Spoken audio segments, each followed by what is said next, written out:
அப்ஸ்டாக்ல account open பண்ணா மட்டும் போதும். ஆன்லைன் ஃப்ரீ செமினார் மூலமா எப்படி பண்றதுன்னு அவங்களே சொல்லி தருவாங்க. ஆப்ஷன் ட்ரேடிங், இன்ட்ராடே, கமாடிட்டில எவ்வளவு டர்ன் ஓவர் பண்ணாலும் brokerage வெறும் 20 rupees மட்டும் தான். அது மட்டும் இல்லாம எந்த ஒரு பேப்பர் ஒர்க்கும் இல்லாம 5 lakhs வரைக்கும் பர்சனல் லோன் வாங்கிக்கலாம். இந்த ஒட்டுமொத்த ஆஃபரும் டிஸ்கிரிப்ஷன்ல இருக்க அப்ஸ்டாக் லிங்க் மூலமா அக்கவுண்ட் ஓபன் பண்றவங்களுக்கு மட்டும்தான். Hi friends, welcome to daily life Tamil. இன்னைக்கு நம்ம மார்க்கெட்ல என்ன நடந்திருக்கு அப்படின்றத ஒரு ஷார்ட்டா பார்த்தலாம். ஏன்னா நம்ம சண்டே அண்ட் வெனஸ்டே நம்ம பிரீஃபா கொடுத்துட்டு இருக்கோம். ஸோ இன்னைக்கு நம்ம ஷார்ட்டா என்ன அப்படி ஏன் அப்படி இறங்கிருக்கு அப்படின்றத பார்க்கலாம். ஆக்சுவலா நேத்தெல்லாம் நல்லா ஏறிச்சு மார்க்கெட்டு, அப்புறம் பார்த்தா இன்னைக்கு சடார்னு இறங்கிடுச்சு. ஸோ நிகழ்ச்சிக்குள்ள போறதுக்கு முன்னாடி நம்மளோட சேனல்ல நம்ம ஸ்டாக் ரெக்கமெண்டேஷன் செபி ரூல்ஸ் பிரகாரம் கொடுக்கறது இல்ல. நீங்க எப்பவுமே முதலீடு பண்றதுக்கு முன்னாடி செபி ரிஜிஸ்டர் அட்வைசர் கிட்ட கேட்டுட்டு முதலீடு பண்ணுங்க. ஓகே, அருள்ராஜன் சார் இருக்காங்க.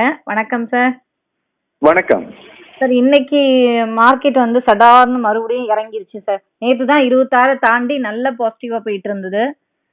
இப்போ மறுபடியும் இப்படி இறங்கிக்கிட்டே போகுது. அந்த 26 டச் பண்ண விடாம ஏதோ ஒன்று தடுத்துக்கிட்டு இருக்க மாதிரியே இருக்கு சார். என்ன நடக்குது சார்? ஸோ இப்போதைக்கு மார்க்கெட்டை பொறுத்த வரைக்கும் அப்படின்னு பார்த்தீங்கன்னா, இப்போ தொடர்ந்து ஏற்கனவே கடந்த 5 நாட்களுக்கு மேலே தொடர்ந்து ஏறினதை நம்ம பார்த்தோம்.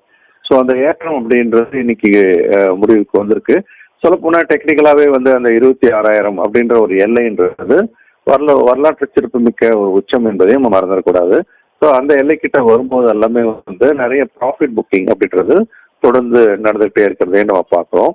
பொதுவாக மார்க்கெட்டை உலக சந்தையை எதிரொலிக்கும் அப்படின்னு நம்ம பார்க்குறோம். அந்த வகையில் உலக சந்தைகள் எல்லாமே ஓரளவுக்கு எல்லாமே வீக்காக தான் இன்னைக்கு துவங்கி வீக்காக தான் ட்ரேட் ஆனதை நம்ம பார்க்குறோம்.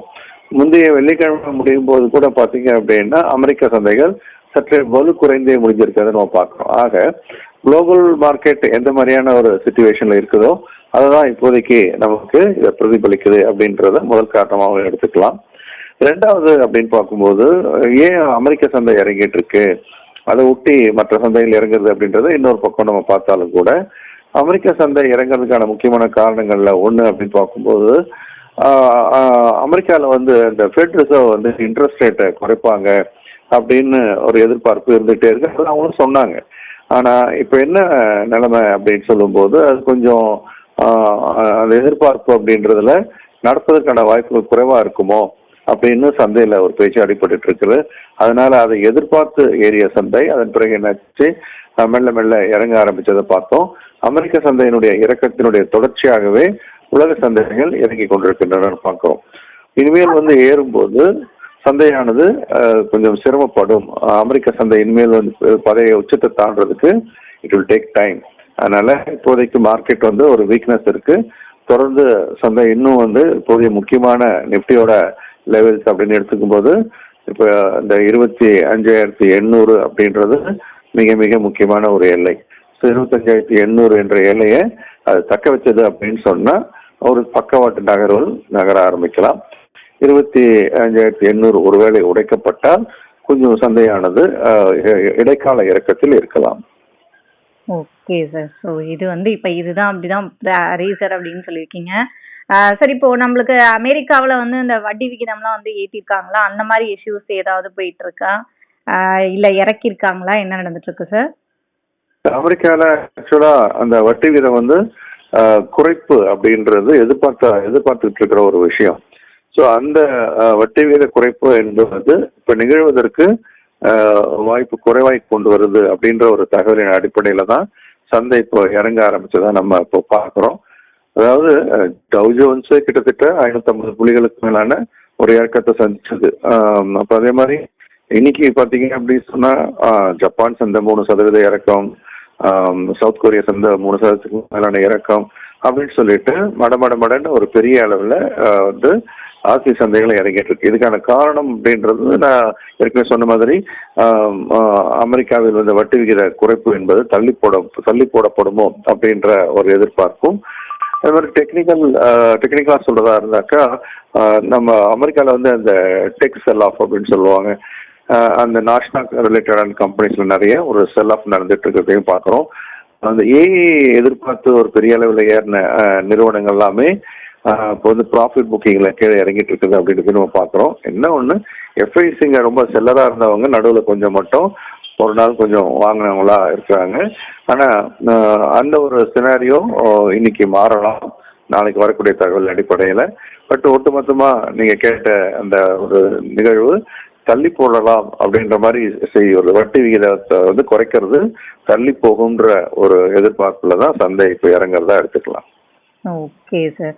ஸோ இதனால வந்து செக்டார்ஸோ இல்லை ஸ்டாக்ஸ் எல்லாம் வந்து இன்னைக்கு இறங்கியிருக்கா, இல்லை அதெல்லாம் வந்து பெருசா மாற்றங்கள் எதுவும் இல்லையா சார்?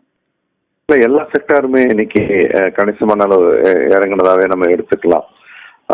ஒரு பக்கம் அந்த இன்ட்ரெஸ்ட் ரேட்டை ஒட்டி யோசனை வரும்போது என்ன நடக்குது, வட்டி வீத குறைப்பு இல்லை என்றால் அப்படின்னா என்ன நடக்கலாம், டாலர் வந்து வலிமை பெறலாம் அப்படின்றதும், அதை ஒட்டி கமாடிட்டி மார்க்கெட்ல ஒரு பெரிய லெவலில் இப்போ செல்லிங் நடந்துட்டு இருக்கிறத பார்க்குறோம்.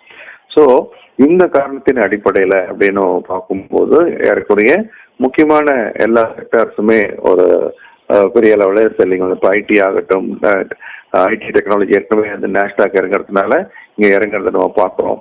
இந்த மாதிரி இப்போதைக்கு அப்படின்னு பார்க்கும்போது செக்டார்ஸ் அப்படின்னு சொன்னால் சில செக்டார்ஸ் ஓரளவுக்கு அதாவது இப்போ ஆட்டோ ஸ்டீல்லாம் ஓரளவுக்கு கொஞ்சம் ஹோல்ட் பண்ணுறதுக்கான ஒரு வாய்ப்பு இருக்கிறதா பார்க்குறோம்.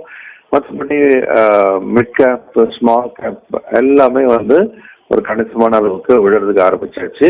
ஸோ இந்த வீழ்ச்சி அப்படின்றத நம்ம இன்னும் ஒரு நாள் 2 நாள் பார்க்கணும். ஒருவேளை அப்படி அந்த வீழ்ச்சி 25,800 ஒடுத்தால் அப்படின்னு சொன்னால் கணிசமான இறக்கம் வரலாம்ன்றதையும் நம்ம நினைவில் வச்சுக்கணும். Okay sir. ஸோ இன்னைக்கு வந்து மார்க்கெட்ல என்ன நடந்துட்டு இருக்கு அப்படின்னு சார் சொல்லிட்டாரு. சார் நம்மளோட அடுத்த கிளாஸஸ்லாம் வேற ஸ்டார்ட் ஆக போகுது, அதை பத்தியும் சொல்லிடுங்க சார். வர மண்டே இன்னைக்கு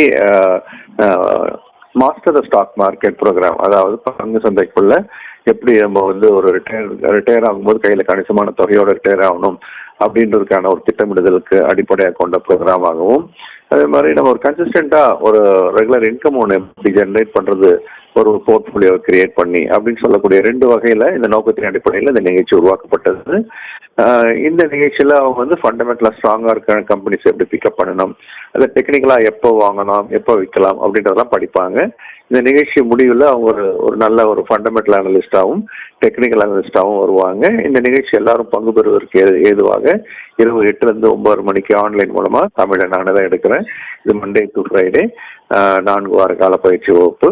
இதுக்கு அடுத்த கட்டமாக பார்த்தீங்க அப்படின்னா அடுத்த வாரத்தில் ஆரம்பிக்கிற இன்னொரு ப்ரோக்ராம் எஸ்எஃப்எல் சொல்லக்கூடிய stock market for living.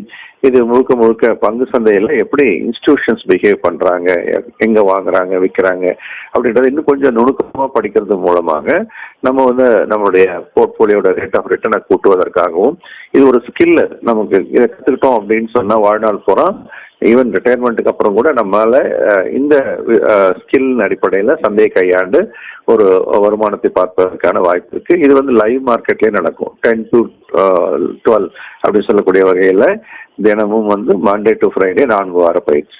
Okay sir. So இந்த கிளாஸஸ்லாம் நீங்கள் ஜாயின் பண்ண அப்படின்னு நினச்சிங்கன்னா ஸ்க்ரீனில் இருக்க நம்பருக்கு காண்டாக்ட் பண்ணுங்க, இல்லை வாட்ஸ்அப் பண்ணால் கூட உங்களுக்கு டீட்டெயில்ஸ் அனுப்புவாங்க. Thank you sir. நன்றி, வணக்கம். ஓகே ஃப்ரெண்ட்ஸ், மறுபடியும் அடுத்த வீடியோவில் பார்க்கலாம். அப்ஸ்டாக்ல அக்கௌண்ட் ஓபன் பண்ணா மட்டும் போதும். ஆன்லைன் ஃப்ரீ செமினார் மூலமா எப்படி பண்றதுன்னு அவங்களே சொல்லி தருவாங்க. ஆப்ஷன் ட்ரேடிங், இன்ட்ராடே, கமாடிட்டில எவ்வளவு டர்ன் ஓவர் பண்ணாலும் ப்ரோக்கரேஜ் வெறும் 20 rupees மட்டும்தான். அது மட்டும் இல்லாம எந்த ஒரு பேப்பர் ஒர்க்கும் இல்லாம 5 lakhs வரைக்கும் பர்சனல் லோன் வாங்கிக்கலாம். இந்த ஒட்டுமொத்த ஆஃபரும் டிஸ்கிரிப்ஷன்ல இருக்க அப்ஸ்டாக் லிங்க் மூலமா அக்கௌண்ட் ஓபன் பண்றவங்களுக்கு மட்டும்தான்.